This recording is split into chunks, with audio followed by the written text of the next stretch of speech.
I have no desire to make my brother my best man at my wedding. I know traditionally that's what you're supposed to do, and my parents are both insistent that I do so and that it would be an insult not to, but here are my reasons for not doing so. 1. He is horrible to, well, everyone, but especially to my fiancée. He has severe anger issues that get set off for no particular reason, where he starts yelling at everyone, telling them all the reasons he hates them / they're stupid / he's superior, etc. However, with her it's especially bad. He hates her, even though she is incredibly nice to him and goes out of her way to do him favors and kind gestures. 2. Relating to reason number 1, he's treated me terribly his whole life. He makes it no secret that he despises everyone, but because I'm the only one who stands up to his bullying, he hates me especially. The rest of my family is content with he just came that way. But I strongly believe he's only gotten worse as he's gotten older because my parents bend to his every whim. All he needs to do is start yelling and throw a tantrum, enabling the behavior. The way I see it, your best man should be someone you have a good relationship with, not someone who hates you just for existing in the same house. If I had it my way, he wouldn't come to the wedding at all.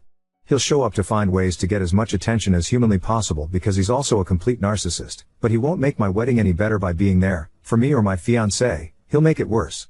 Again, my parents insist I am in the wrong not to have him as my best man. Is this wedding tradition really so important and ingrained that I'd be an asshole for not sticking to it?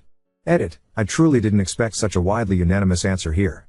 From the outside looking in, I guess it's completely clear who's in the right here, but as was maybe obvious, my whole upbringing has been about appeasing the narcissists in my life, my mother and brother, and the consequences for not doing so were always severe, so such topics are not as obvious to me. You're all very kind to take time out of your day to help me think through this logically without the pollution of my mother's guilt tripping or threat of my brother's adult meltdown. At this point I'm settled on not having him as my best man, or being in my wedding party. I'm also considering not inviting him at all. My hang up on that is my hope to minimize drama, not just at the wedding but after.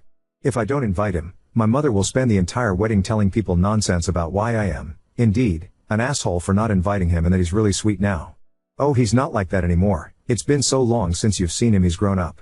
Op is just a crybaby and drama queen who wanted to make a point since they're so different. Now the solution to that is clear, just don't invite mom either.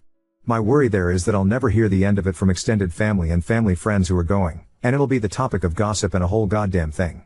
She of course would never forgive me, and that would be the end of our relationship as well, which is not what I want. So right now I'm thinking I'll put him in the back, and let the bar know to limit his drinks because, shocker, alcohol makes him way worse. My real wedding party will have multiple veterans, recently retired, so they can more than handle throwing his ass out should the need arise. In my mind, while this will also be dramatic and create a scene, everyone will be forced to see his behavior firsthand, instead of my mother's version which will paint me as the asshole and him as the angel.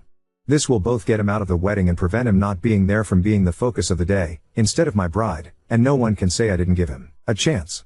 Also, if he turns out to actually behave himself and shut up, maybe a 15 to 20% chance, then that's cool too.